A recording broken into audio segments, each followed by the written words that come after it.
you've done it. You're walking down that aisle, diploma in hand, all that hard work is done, all that time spent in classes is finally over, and now it's time for you to be on your own. What am I talking about? I'm talking about university. I'm talking about college.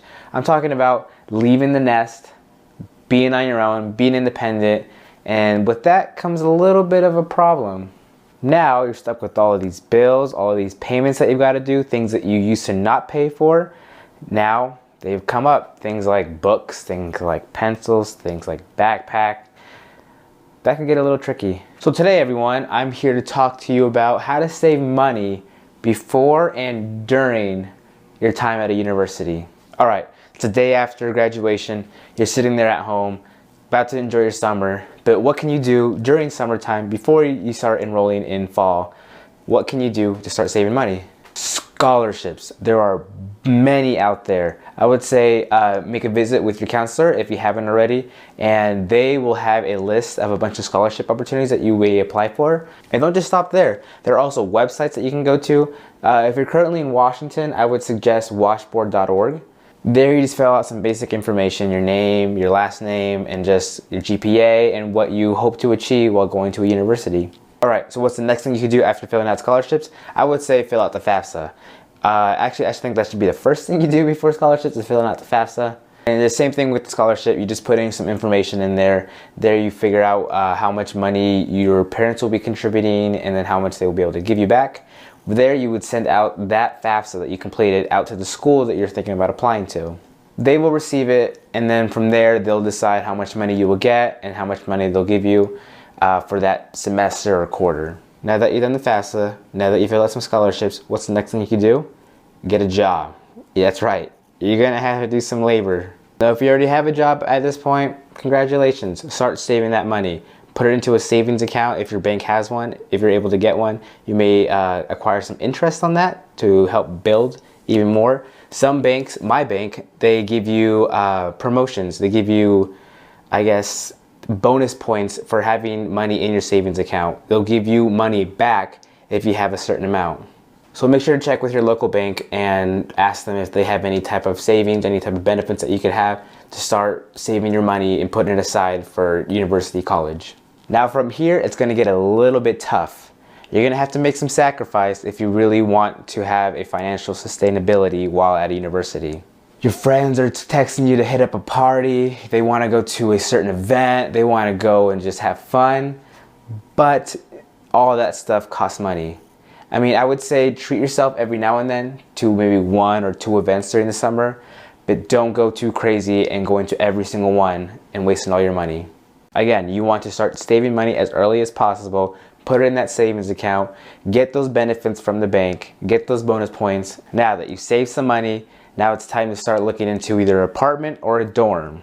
Now if you're going in as a freshman and you're trying to make some new friends, none of your friends are coming to the same college you're going to, I would say maybe look into a dorm. It's a great way to make friends. Everyone in there is most likely a freshman as well, and they're just looking to make new friends as well. Dorm may have some parties, some events, just little icebreakers to get everybody accustomed to living on campus. But I will tell you this, they are pretty expensive. The more higher quality a building is, the lot more you're going to be looking to pay. While the more run down ones, made out of brick, they've been there for a long time. Those will be the cheaper ones. And even though they're pretty, run down, they are still great. Now if you're looking to get to an apartment, I would suggest looking into, okay, how far is this apartment from the campus? Are there any ways I can get to the campus with transportation? Is there any friends that I could probably find that want to get an apartment as well? We can split the bill half and half. This could be a little tricky because if you don't know anyone while going to the university, you're going to be hooked up with someone who you may not even know. If you're working with someone you don't know and you have that financial problem, things can get a little tricky. But if you're a transfer student and you're more accustomed to you already know the whole college experience, you've already got a couple friends, I would say go for apartments. They're a lot cheaper than dorms. And now that you found a place to live, now it's time to find how to eat. So I would say pick up a couple cookbooks, watch a couple Food Network episodes, and learn how to make meals for yourself. You're gonna save a lot more money making meals for yourself than having to buy the little cards that they give you to use at their cafeterias. And by doing that, you get to choose what you want to eat instead of having to rely on the school for them picking what you have to eat. This is even better if you're into fitness, because then you can track exactly what you're eating and how much calories and macronutrients are going into your body. But that's for a different video. Now, time to get those books. So what has worked for me, which has saved me a lot of money from buying books I do not need, is going to the first day of class. The professors will usually tell you which books you need. It will be illustrated in the syllabus. Most of the time, the books that are suggested when you sign up for classes, they suggest books for you which to get. Those books they may or may not use. By going to the first day of class, they'll tell you that book that they suggest we're not going to use because I have my own book. I printed out all the power slides for you. We're just going to use this.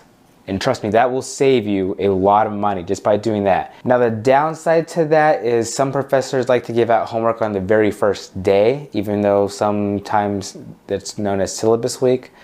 If that happens, I would suggest finding a friend and just saying, hey, could I just copy your book pages and just write down, the questions. All right, so the next thing is, I don't have an example of this, but this has saved me a lot of money. So nowadays, universities are going to these paperback ones that you put in binders. They have a little hole. Those are usually a lot cheaper. Another, I found a really cool trick to do. You may look a little weird bringing that to class, but this will save you a lot of money. So binders are usually what, $3, maybe $5 if you get the big ones. You want to put all your books for Monday classes in that entire binder. What I suggest, and it's going to sound a little weird, is to get zip ties. You can get a packet of zip ties for maybe like $1 and you get about 75 zip ties. What you're going to do with those is you're going to put them through the holes and zip tie them up. So each hole you get a little zip tie. Then you can just open your book up whenever you want. And like I said, if you pull that out during class, people are going to look at you a little weird, but it is going to save you a couple, $20, $40 during the semester. Another good thing to do, instead of going to your school's bookstore, I would suggest going to maybe Amazon or maybe to some cheap bookstore, eBay. They always sell books from other universities that are about the same, maybe just 1 or 2 events different for a lot cheaper. All right, so you have food, you have shelter, and you got your books. Now, you got to take care of your visual self. A lot of stores will sell these cheap knockoff brand type items. I would say go all for them. For example, a lot of stores sell like a knockoff brand of Head and Shoulders or maybe some type of body wash. I mean, no one's really gonna know that you got a cheap knockoff brand. The only thing they're gonna know is just the smell of it, and it smells exactly like a brand that they know. And those will usually go about a $5 difference between the actual brand and the cheap knockoff ones. Again, they're called cheap knockoff brands for a reason. And the next thing I would say is have some fun. You're at a university. It's time for you to be by yourself. Go to a bunch of events. Go join a bunch of clubs.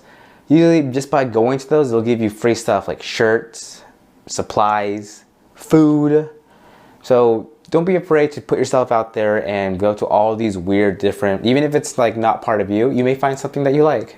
You may be into basketball and you decide to join the opera club, and you might find out that you like opera while dribbling a basketball, and you might even pick up a free binder there. So again, you made it through high school. It's time for you to be by yourself. Time for you to actually see who you are, develop yourself. Parents have raised you up to that certain point, and now it's time for you to discover who you really are. Time for you to show the world that, hey, I can do it by myself. I can do all this. And hopefully by doing these things that I told you, you don't have to worry about money while doing school.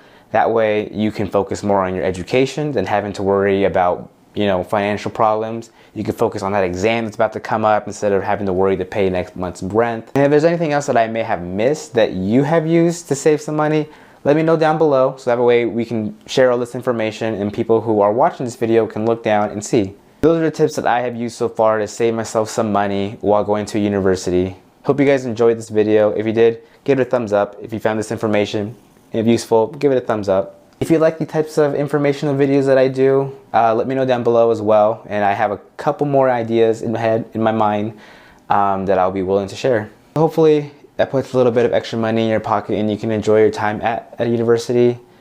And with that, I'll see you guys in the next video. And as always, take care.